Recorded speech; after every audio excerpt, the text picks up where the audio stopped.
peut-être que tout le monde ne connaît pas encore les rendez-vous des after-work. Donc, c'est un événement qu'on a imaginé qui est porté par le groupe FDSEA, FDSEA 51, avec tous les partenaires, donc les entités du groupe qui sont présents à la cuverie.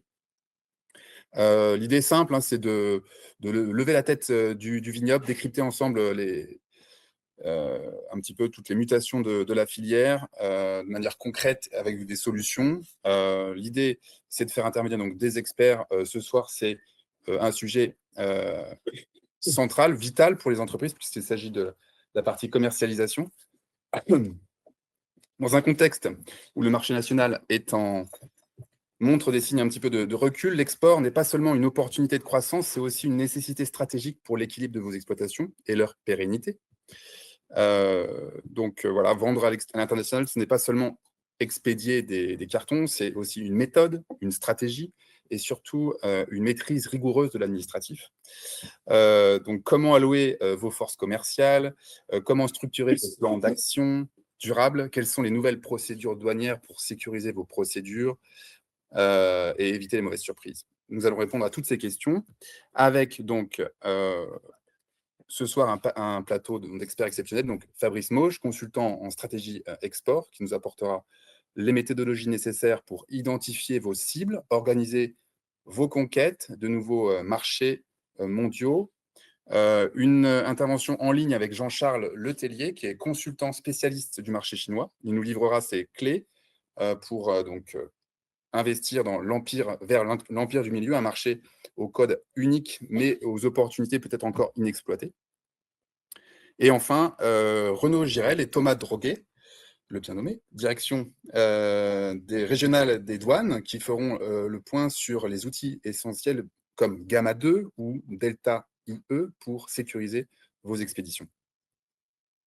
Donc, que vous soyez avec nous ici à Pierry, et on vous remercie encore pour votre présence, c'est toujours sympa de vous avoir en présentiel, ou que vous soyez aussi devant vos écrans. Voilà, donc c'est un moment tout à fait convivial, un moment d'échange aussi, donc n'hésitez pas à poser vos questions.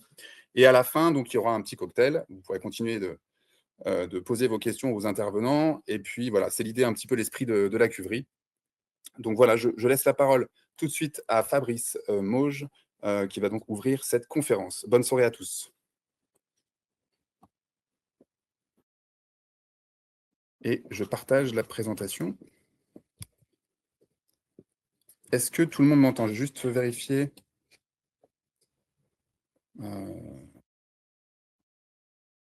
Oui, tout le monde m'entend. C'est bon. Parfait. Attends, hop. Je vais mettre en plein écran, mais j'arrive pas. Bon. Donc, je me place ici pour Voilà. permettre. D'accord. Voilà. Et puis, tu as la petite flèche ici. Parfait. Pour passer. Très, très bien. Et puis, les gens qui sont en ligne sont... Très bien. Bon, merci Adrien. Bonjour à tous. Donc, vous qui êtes présents aussi en ligne. Donc, en effet, moi, je m'appelle Fabrice. Bonjour. Fabrice Mauge, donc société Vision Vin et aussi Vino Virtual. J'aurai l'occasion de vous en reparler. Parce que je ne sais pas si vous aimez le cinéma, mais si vous aimez le cinéma, ça tombe bien. Je ne vais pas me présenter, je vais le faire à la fin. D'accord? On va commencer comme ça. Je vais rentrer dans le vif du sujet. Mais avant ça, je vais vous poser une question.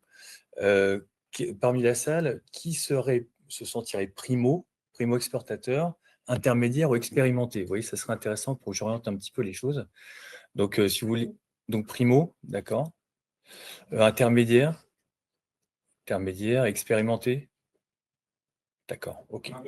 Un petit peu tout. Bon, j'essaie de faire quelque chose de médian parce que ça, enfin, les besoins de chacun sont différents.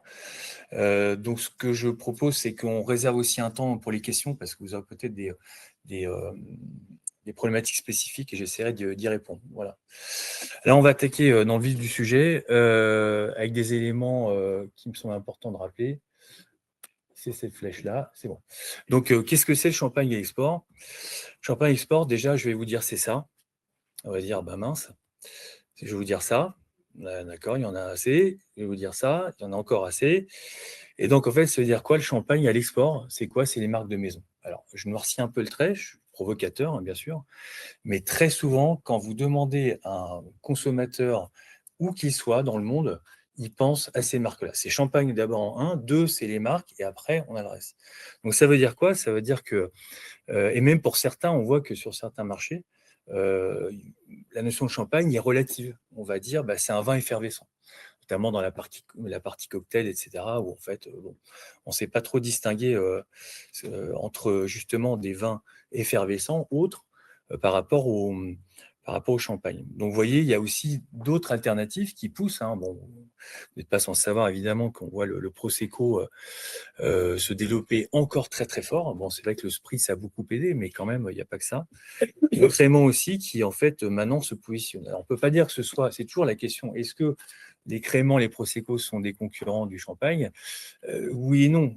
Disons qu'ils prennent une part de marché, qui se développe. Évidemment, ça laisse le champagne à une position qui est tout à fait autre, avec un positionnement haut de gamme. Alors, si on parle des champagnes de vignerons à l'export, qu'est-ce que ça veut dire? Bah déjà, sur les marchés, ça veut dire quoi? C'est que c'est une offre de produits artisanaux. On imagine que c'est une petite exploitation et ça va être destiné plutôt en direction des amateurs de champagne. Donc, c'est des gens qui sont quand même bien intéressés par la catégorie et qui se développent avec le temps. Donc, c'est vrai que le travail qui a été fait depuis maintenant, on va dire, presque une quinzaine d'années pour aller à l'export, paye. Et donc, c'est une catégorie qui commence vraiment à s'ouvrir. Ça dépend des marchés, encore une fois.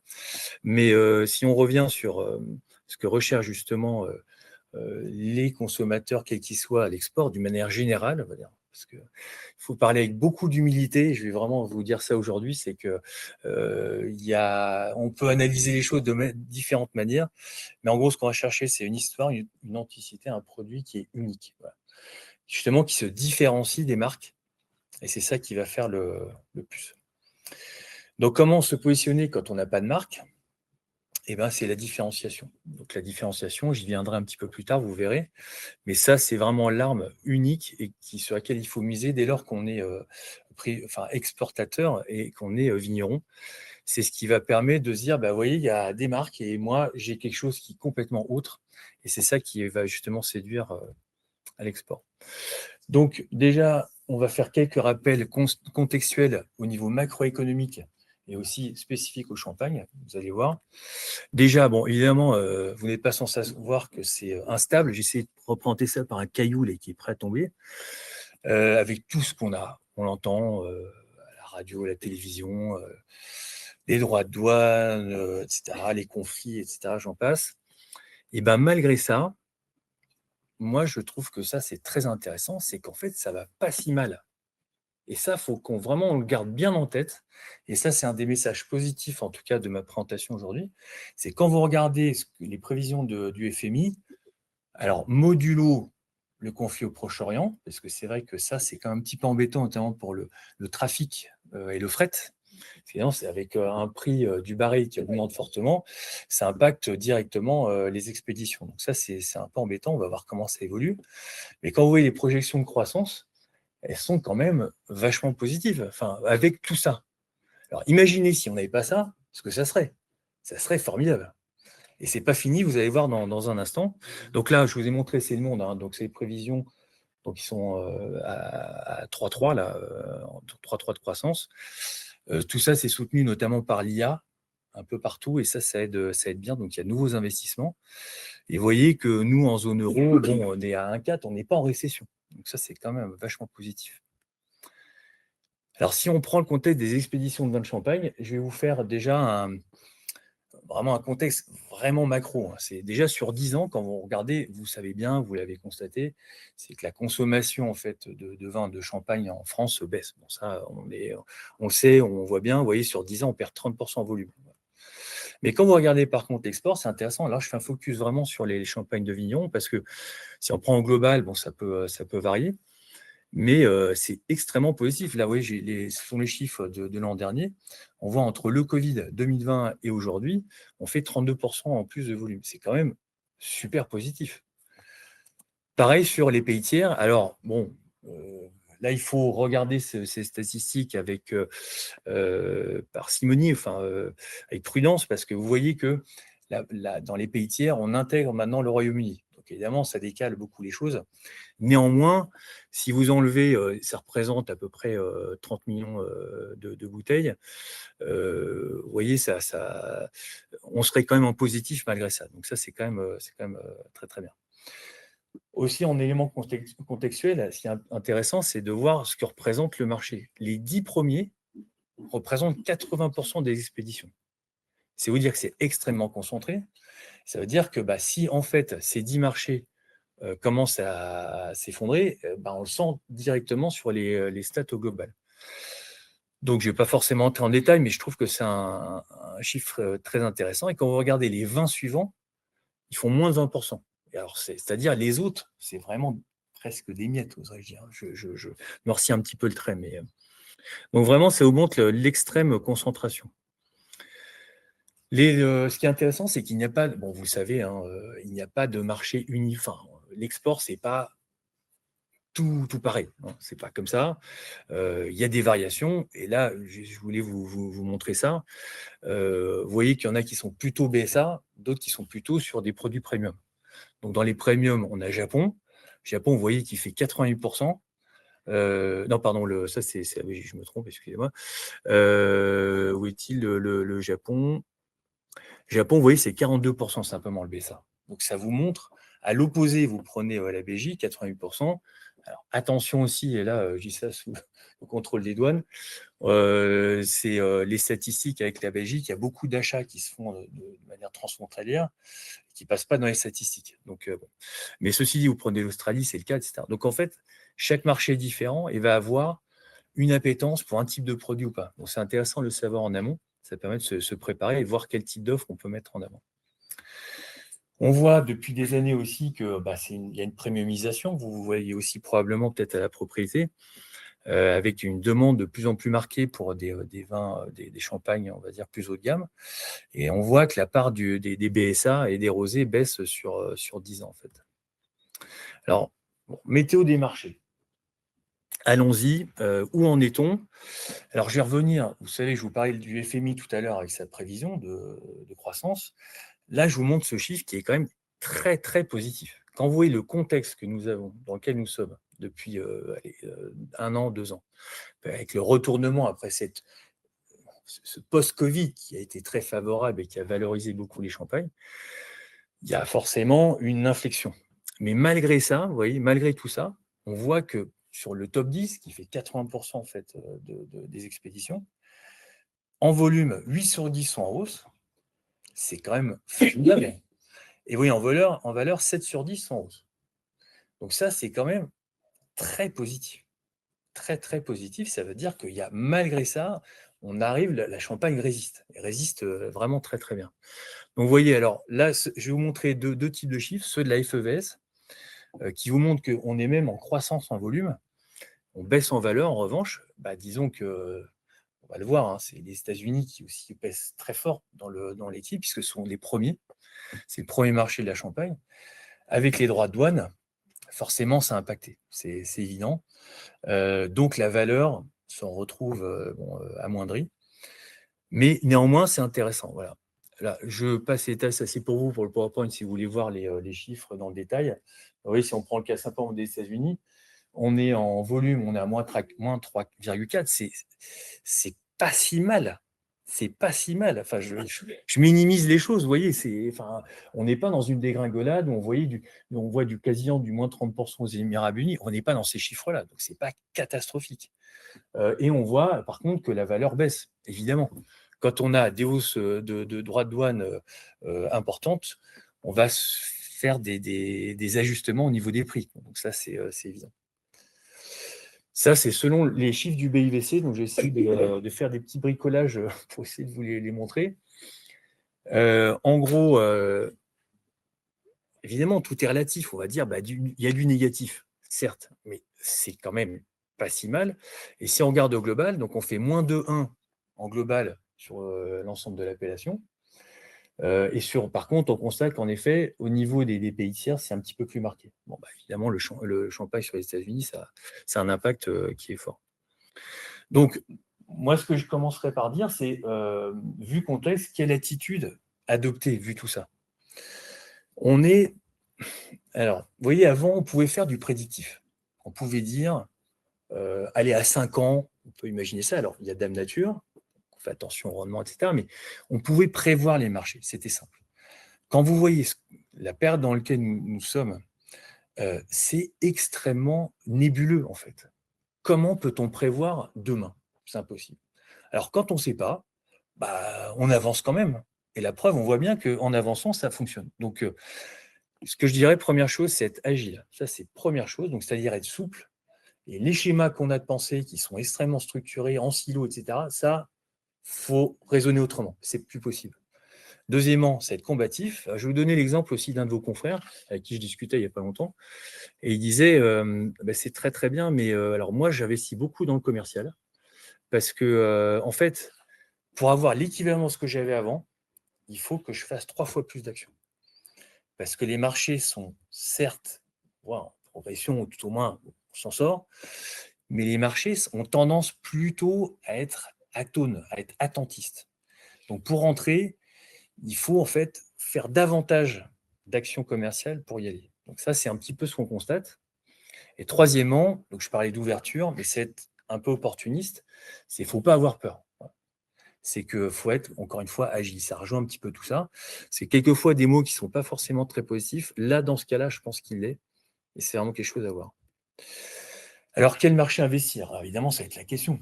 Je ne vais pas vous faire les 180 pays. Il y a des statistiques, etc. Par contre, je vais vous donner quelques points d'ancrage, on va dire, mais qui est mon avis.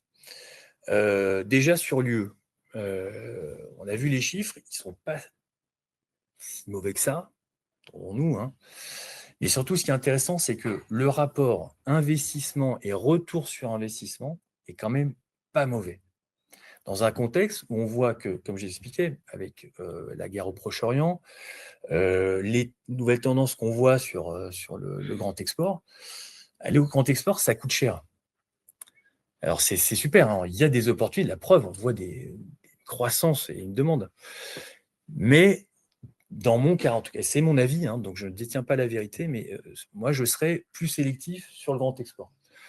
Parce que quand on voit les exigences pour aller aux États-Unis, les taxes, le yo-yo qui a lieu, on voit tous les 6 mois, ça change.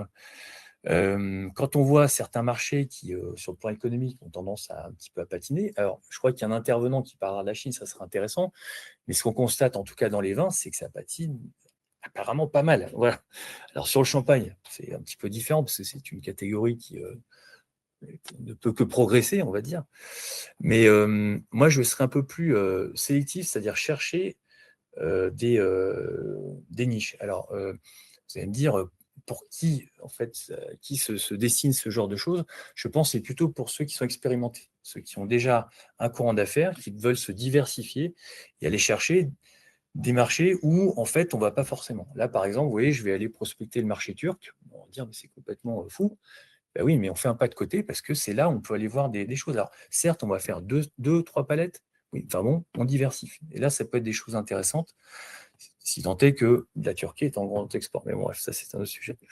Donc, moi, je dirais grand export, très bien, mais il faut y aller à petits pas en ce moment, vu ce qui est en train de se passer, et plus particulièrement quand on n'a pas de visibilité sur ce qui se passe au Proche-Orient, qui ont un impact direct sur le fret, en fait. Donc, voilà. Alors, je peux répondre à vos questions, si vous voulez, après, sur chacun d'entre eux, si vous avez des questions spécifiques. Alors, évidemment, on parle beaucoup du Mercosur. Alors, ça, je crois que les deux en parleront un peu plus tard. On parle de l'Inde avec aussi cet accord, donc très positif. On parle un petit peu d'Afrique aussi. Alors, moi, je trouve ça très, très bien. La réalité, c'est que ce sont de petits marchés. Et quand je dis petit, c'est vraiment petit. Hein. Alors, l'Afrique, c'est différent parce que vous avez beaucoup de pays. Ça se concentre quand même sur une dizaine d'entre eux. Et ce sont des marchés qui sont, excusez-moi l'expression, mais cornaqués par en fait des gens très bien installés sur place. Donc pour y aller, on n'y va pas comme ça à la fleur au fusil. Il faut avoir des connexions du réseau. Voilà. Mais c'est vrai qu'il y a une classe moyenne qui se développe. Prenez le cas de l'Inde, 1 milliard 300 millions, c'est fabuleux. On se dit, mais c'est génial. Oui, mais en fait, ils ne boivent pas d'alcool. Alors, ils boivent du whisky. Super. Alors, il faut qu'ils passent du whisky au vin. Les vins ont été extrêmement taxés pendant de nombreuses années. Et donc, de fait, on se dit, est-ce que je n'ai pas une opportunité? Il va y en avoir. Il va y en avoir, mais ce n'est pas encore le moment. Par contre, commencer à regarder ce qui se passe, ça, c'est intéressant, je pense. Et même chose pour le Mercosur. On se dit, mais formidable, on peut être excédentaire, Brésil, Argentine. Alors, n'oublions pas que ce sont des pays producteurs aussi. Donc, eux, qu'est-ce qu'ils vont privilégier? C'est leur production. D'autant qu'elle va être beaucoup moins chère que la nôtre. Alors, en cas des champagnes, c'est encore différent, puisqu'évidemment, on est sur un produit prestige. Champagne, c'est champagne. Néanmoins, le niveau de vie, c'est pas le même que chez nous. Donc, tout ça pour dire que sur l'ensemble de tout cela, pour moi, ce sont encore à ce stade des marchés niches, et c'est intéressant pour ceux qui sont déjà expérimentés de commencer à regarder ce qui se passe. Peut-être une mission, un petit salon, Business France ou autre, commencer à voir, à planter les graines pour que dès que ça va commencer réellement à démarrer, là, on puisse faire quelque chose. Après, selon moi, on ne va pas être quand même, on voit ce pays fabuleux, l'Inde, on se dit, mais tout le monde va pouvoir manger. Regardez la Chine. La Chine, ils sont 1 milliard. Bon, c'est le 4e, 5e marché de la France au global. Donc, vous voyez, il faut savoir nuancer, je pense. Néanmoins, bon, évidemment, à suivre. Alors après, quoi faire? Je pourrais répondre de manière spécifique. Je ne vais pas vous dire, faites ci, ça, enfin, la to-do list, etc. Donc moi, je vais vous donner plutôt des grandes notions. Et après, je pourrais répondre à vos questions, si vous voulez, de manière plus précise. Mais je pense pour les primos, c'est le bon. Alors déjà, avant d'exporter, il faut être un peu prêt. Être prêt, c'est-à-dire être sûr de soi. J'y reviendrai plus tard parce que c'est quelque chose d'essentiel. C'est avoir une offre qui est construite. Une offre construite, c'est ce qu'on appelle le mix produit. Et là-dessus, il faut être vigilant. On n'y va pas en disant je vais vendre mon champagne comme je vends à mes particuliers. Ça, c'est impossible. Il ne faut même pas commencer dans ce cas. Parce que vous allez voir, la notion d'investissement, elle est importante. Elle est rémunératrice, elle est rentable. La seule chose, c'est qu'on est dans un projet. On change de mentalité. Et vu le contexte, je pense qu'il faut profiter de ce temps-là pour vraiment se poser et se dire non, vers quoi je vais. Ouais. Donc ça, c'est, je pense, pour les primos, c'est ça. Pour ceux qui sont expérimentés, par contre, alors là, il y a plusieurs choses à faire. Déjà, alors là, je vous ai mis décupler les actions commerciales, je viendrai après. Je vais commencer par consolider les acquis.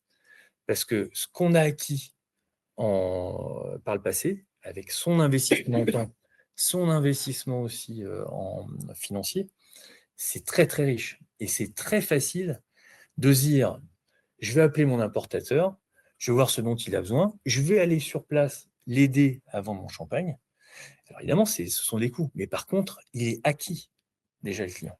Et ça, c'est formidable, parce que convaincre un client, ça prend du temps, parce qu'on verra après, je vous expliquerai, enfin, ceux qui sont expérimentés le savent, mais il faut, ça c'est une chance formidable, c'est de consolider déjà les acquis et les marchés qu'on a. Ça, je pense que c'est vraiment la chose à faire en priorité. Comme je vous ai dit tout à l'heure, comme les marchés sont un petit peu mouvants, un petit peu attentistes, il faut en fait décupler les actions. Alors après, évidemment, il y a la notion de rentabilité. Dans quoi je vais investir plus qu'ailleurs? Bon, néanmoins, il faut faire plus. Voilà. Donc ça, c'est ça. Les prospects qu'on a, c'est de travailler le long terme, de toute façon. Donc ça, quand je dis travailler, c'est passer un coup de fil, est-ce que je peux vous aider? On fait du marketing, de la communication, des newsletters, on envoie ces informations. Je fais un point sur les vendanges, sur la vie, où est-ce qu'on en est. Enfin, oui, toujours garder le contact pour que ça travaille. Voilà. Donc ça, c'est important. Et donc, investir dans la prospection, alors du manière générale, sur le grand export, pourquoi pas, mais vraiment de manière vraiment précise. Je dirais, ce serait au cas par cas, sans vraiment lâcher les chevaux, excusez-moi l'expression. Voilà. Dernière chose, je dirais aussi, attention à son offre de prix. On est dans une phase qui n'est pas simple, on a vu, la valeur a tendance à baisser. On a eu cette explosion formidable avec le post-Covid. Bon, on sait pourquoi, avec les volumes qui étaient les rendements qui étaient faibles en 2020-2021, donc ce qui a été impacté ensuite derrière la demande. Mais là, maintenant, on a le retournement de situation. Et ça, on sent. Moi, ça fait depuis maintenant 2-3 mois, depuis le début d'année, j'entends des mots que je n'avais pas entendus depuis déjà quelques années, c'est champagne à 10. Je veux dire, ça m'a fait bizarre. Je me suis dit, mais on est en 2019 là ou on est en 2026? Donc, ils tentent leur chance parce qu'ils disent, bah, comme ça ne va pas dans le vin, je vais faire pareil sur le champagne. Donc, vous voyez, ils tentent leur chance. Et ce qui est bien, c'est que la région résiste, fait attention. Néanmoins, je pense qu'il faut les prix 2022. Je pense que ça, c'était super. Mais il faut faire attention désormais. Alors, il y a des mécanismes qui permettent de faire des offres déguisées, de la gratuité, des choses comme ça, par exemple. Ça, voilà. Mais je pense qu'il faut être raisonnable et donc maintenir son prix très bien, mais il faut faire attention. Voilà, Alors, les facteurs clés de succès, donc ceux qui sont expérimentés diront bah oui, bien entendu. Pour les autres, ça sera peut-être des découvertes, je ne sais pas. Mais réussir à l'export, c'est déjà avoir une posture gagnante. Alors, si on se dit ouais, c'est dur en France, j'ai à tout prix besoin de vendre à l'export, etc., ça, c'est pas les bonnes méthodes. La bonne méthode, c'est de se dire je suis dans un projet et là, on va sur 3 ans investir pour avoir un retour. Donc, on est plutôt dans une logique moyen-long terme. Et pour ça aussi, c'est avoir une posture gagnante. Alors, posture gagnante, oui, c'est se sourire, c'est aller devant des gens et dire ça va super bien. En l'occurrence, c'est le cas, regardez. Les stades, je vous les ai montrés, c'est super. C'est positif, dans le contexte. Donc, on peut y aller sereinement. Voilà, c'est ça que je vais vous dire. Tout va bien. Hein. Donc, c'est être sûr de soi, en fait, avoir une posture gagnante. Et avoir une posture gagnante, c'est quoi? C'est avoir une offre construite. Alors, c'est vrai que pour les primo, c'est très important. Pour les autres, c'est le moment de se dire, bah, tiens, où est-ce que j'en suis par rapport à ça? Parce qu'il faut vraiment qu'on soit au top, de toute façon, vu le contexte. C'est maîtriser les modes de fonctionnement des marchés. Parce que bah, quand on sait qu'aux États-Unis, il y a le système des 3 tiers, que ça coûte pour y accéder, que vous préparez. C'est comme, excusez-moi, c'est un peu belliqueux comme jargon ce que je vais emprunter, mais quand on fait du commercial, on va en guerre. Un commercial, il va en guerre. Donc lui qu'est-ce qu'il fait? Il prépare le terrain, il met le casque, il prend les armes et il y va. Bah là, c'est pareil. Il faut qu'on fasse pareil. Et une fois qu'on fait ça, on se sent à l'aise. C'est normal. On n'y va pas avec une fleur au fusil. Hein. Ça ne marche pas. Donc, il faut avoir ça, c'est rassurant de se préparer en amont. Et donc, c'est construit. Et donc, chose très importante, et ça, c'est pour tout le monde, mais on le sait, hein, c'est un discours différencié. Là, vous avez 2 bouteilles de champagne, l'une à côté de l'autre. Pourquoi j'en achèterais une à 20 € hors taxe et l'autre à 13? Il y a une raison. Parce qu'il y a quelque chose, il y a une histoire, il y a un terroir, je ne sais pas. Vous allez le voir dans un temps, je vais vous expliquer comment on le différencie, mais il y a plein de choses. La seule chose, c'est qu'il faut vraiment le mettre en avant. Je vais vous donner un exemple.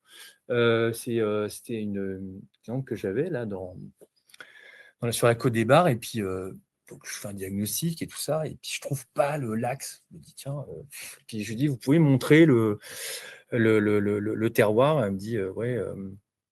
Bah voilà, c'est ça. Puis je dis, c'est quoi votre terrain? Bah là, on est sur sol chiméridien. Je dis, ah bon, sol chiméridien, mais c'est-à-dire, enfin, bah oui, un peu comme à Chablis. Je dis, ah bon, d'accord, bah, j'ignorais, je ne savais pas, je découvrais. Je dis, mais et je faisais le lien avec la dégustation. Et c'est vrai que je trouvais qu'il y avait ce côté un petit peu vif. Voilà. Je dis, bah, là, il y a une cohérence. Le lendemain, elle allait chez vous voyez, un salon avec des cavistes et des sommeliers. Elle est arrivée à fond. Elle a dit, bah, moi, je suis sol chiméridien, ce qui explique que ah bah, elle a fait des ventes directes. Tout est, voilà.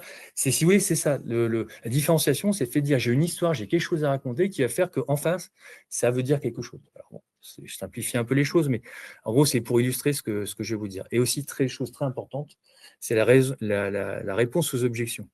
Combien de fois on vous dit c'est trop cher? Vous l'avez tous, c'est trop cher. Ça veut dire quoi? Trop cher par rapport à quoi? Mais par contre, ce qui est bien, c'est regarder tout ce que j'ai. C'est pour ça que c'est à ce prix-là. Ah bah oui, après tout, c'est vrai, je ne l'avais pas vu comme ça. Ah oui. Donc en fait, c'est ça qui fait la différence aussi quand vous êtes dans le rapport commercial. Là, vous le savez, ceux qui est expérimenté, c'est que en fait, il y a une périodicité à l'export, et ça, il faut le considérer aussi dans son plan de financement.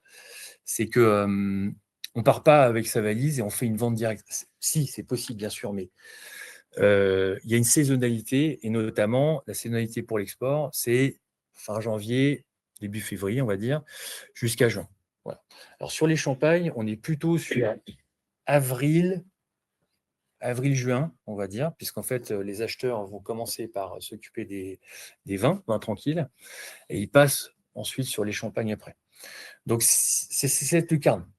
Là, on peut vraiment faire des affaires parce que derrière, il y a des décisions à prendre. Il faut que l'importateur imagine intégrer votre marque dans son catalogue parce que ça a une cohérence par rapport à d'autres et ça a une cohérence par rapport aussi à ses clients. Donc, quelquefois, il va vous dire c'est super, etc. Et vous sentez qu'il est très motivé. Oui, mais bon, derrière, s'il n'y a pas de réalité, il sent qu'il ne peut pas y avoir de marché maintenant, on portera ça à l'année prochaine. D'où la notion de toujours garder contact avec eux. Parce qu'en fait, comme vous voyez là, septembre, octobre, novembre, on pousse les ventes. Pourquoi? Parce qu'il y a les fêtes de Noël. Donc, ça, c'est important. Donc, il faut imaginer ce rapport au temps qui n'est vraiment pas le même. Voilà. Mais bon. Donc, comment se différencier? Vite fait, je ne vais pas prendre trop de temps. C'est que les idées, c'est vous pouvez avoir un produit unique, singulier, une cuvée particulière, ou un procédé, un process, voilà. Un terroir, savoir-faire. Ça peut être vous-même. Vous-même, vous êtes déjà votre meilleur marketing. Et ça, c'est super. On préfère toujours parler au producteur plus qu'à un représentant, c'est sûr. Donc, quand on a une personnalité marquée, ça, c'est super. Ça peut être attachant et vu comme ça. Évidemment, c'est avoir une offre commerciale séduisante. Bon, là, on est vraiment dans la partie commerciale. Et des références. C'est quand vous arrivez, vous dites, moi, je suis vigneron, voilà, je suis champagne. Oui, super, mais pourquoi je vous prendrais? Oui, mais moi, je suis au Carlton, je suis chez les plus grands restaurants parisiens, je suis dans un 3 étoiles ici, je suis tout ça. Ah, vous n'êtes pas l'expert? Oui, mais par contre, oui, je suis là. Ah oui, là, on va discuter tout de suite. Ça rassure. Alors, quand on l'a pas, on le construit, mais ce n'est pas un souci. C'est pour ça que la notion vraiment de différenciation est importante. Et enfin, c'est un investissement en temps et financier, évidemment. Bon, ça, vous allez voir, comme ceux qui sont expérimentés le savent, une mini-expo type Business France, il faut compter ça à peu près 1 800 à 4 000 euros. Quand je dis 1 800, c'est vraiment le prix du salon lui-même. Il faut rajouter les frais à côté, plus les échantillonnages, etc. Salons internationaux, on est plutôt à 5 000, 5, ouais, dans ces doigts, à partir de 5. Bon. Salon en ligne, 1 200, 200 et 2000. Fichier, voilà. Et coût d'un déplacement. Alors, je vous prends un cas extrême aux États-Unis, mais c'est quand même la réalité. Si vous faites 15 jours de tournée, vous prenez tout, l'avion, l'hôtel, repas, etc. C'est, quand je dis 4 à 7 000, vous allez dans des petits motels en dehors des grandes villes. Là, on est c'est restrictif. On est plutôt sur du 7-10 000. Facile, très facile. Voilà. Ce n'est pas un souci, parce qu'en fait, il y a de la rentabilité derrière. Et tout dépend, voilà. On ajuste où est-ce qu'on met le curseur, en fait. C'est ça la question. Donc, moi, ce que je voulais aussi vous dire, c'est que maintenant, le commercial, c'est plus une option. Avant, on disait, je vais peut-être trouver un agent ou je fais un petit salon, etc. Non, maintenant, c'est mon avis. En tout cas, moi, je le crois vraiment fermement. C'est que, vu le contexte, vu la complexité des marchés, vu ce côté atone, cette incertitude, là, maintenant, il faut investir. Il n'y a pas d'autre choix. Je parlais avec un de vos confrères aussi, il me disait, moi, maintenant, c'est simple, j'ai une ligne dans mon compte de résultat, c'est tant. Voilà. Et puis au moins, c'est clair, je sais, je vends, je ne sais plus, 20, 30 000, je ne sais pas combien il y a lignes. Mais au moins, c'est simple. Voilà. Donc, chaque année, je vais y aller, et mon retour sur investissement, il va être de temps. Il est prévu et il y a un objectif derrière. C'est pas, je vais essayer de vendre des bouteilles. Non. C'est que là, on se construit. On construit vraiment une démarche. C'est, je vais mettre tant en année 2, tant en année 3. D'autant que la notion de périodicité, c'est que année 1, vous investissez, un peu de retour. Année 2, on vendange, vraiment. Et année 3, là, on consolide. C'est ça le. Et d'ailleurs, ça me permet de vous parler des aides. BPI fonctionne normalement comme ça. Vous connaissez probablement. Il y a l'assurance prospection qui vous aide à avoir une avance de trésorerie, qui est remboursable suivant vos ventes. Eux, ils fonctionnent sur 3 ans, 2 ou 3 ans. Ils disent, c'est simple, vous avez besoin pour 2 ans, je vous prête ça. Vous allez me rembourser en fonction de vos ventes à 3 ans. On est sur des cycles de 3 ans, en fait. Donc, on est vraiment dans une. C'est ça la structuration. C'est ça qui va faire qu'aujourd'hui, on marque des points, en fait. Petite conclusion. Donc, comme je vous l'ai dit, ce qui est super positif, c'est que le champagne résiste. Donc, ça, c'est super. On a aussi un contexte économique, malgré ça, qui fait qu'on voit la croissance. Donc ça, c'est quand même aussi positif, malgré ce marasme qu'on entend partout. Moi, si vous voulez, quand j'ai repris les stades, je fais une fois par an. Je dis, mais ça fait du bien, quoi. Il y en a assez d'entendre toujours que ça ne va pas. Enfin, franchement, il faut arrêter, là, hein. Donc, des opportunités à l'export. Moi, je les identifie, comme je vous disais, davantage en UE parce que c'est plus rentable, moi, je pense. Et puis, vu que c'est incertain, avec ce qui se passe en ce moment, je mettrais grand export en deux. Mais bon, ça, c'est un avis personnel. Nécessité d'être agile et d'investir, comme je vous disais à l'instant. L'importance de la préparation. Et donc, c'est un investissement, mais qui paye. Voilà. On va passer aux questions. Je vous parle juste de moi vite fait. Voilà. Donc, moi, ça fait depuis 2013, cette agence qui fait de l'accompagnement à l'export. Donc, je suis partenaire depuis quelques années des champagnes de vignerons indépendants. Je vois quelqu'un notamment ici, on se connaît bien. Voilà. Également le FDV. FDSOA, j'ai été intervenu il y a quelques années, il y a bien longtemps, une bonne dizaine d'années, sur l'export toujours. Et je travaille aussi avec les cabinets comptables, voilà, sur cette question-là. Et j'ai aussi que certains connaissent, notamment la partie formation, export, etc. Les services, nous, c'est la préparation. Donc, c'est la mallette export qu'on a développée notamment avec les vignerons indépendants, qui est vraiment un tout en un qui est formidable parce qu'on a toutes les clés pour pouvoir vraiment se lancer. Donc, ça, c'est vraiment à destination plutôt des primos, ceux qui veulent mieux s'organiser pour se structurer et se renforcer. Prospection avec un service d'agent commercial aussi de mission de prospection. Et la recherche de subventions. Mais aussi Vino Virtual, puisque Vino Virtual, c'est un projet qui a été créé en 2020, qui en fait sont des salons en ligne. Donc, on avait créé ça en collaboration avec le SGV à l'époque. Et donc, c'est une startup qui a été créée voilà, à ce moment-là. Et donc, ça vous permet de vous faire des connexions à distance avec des acheteurs à partir de chez vous, sans avoir à vous déplacer. Donc, en termes de rapport qualité-prix, c'est intéressant parce que vous avez vu un peu à l'export, il y a quelques frais. Voilà, je suis à votre disposition pour des questions, si évidemment vous en avez.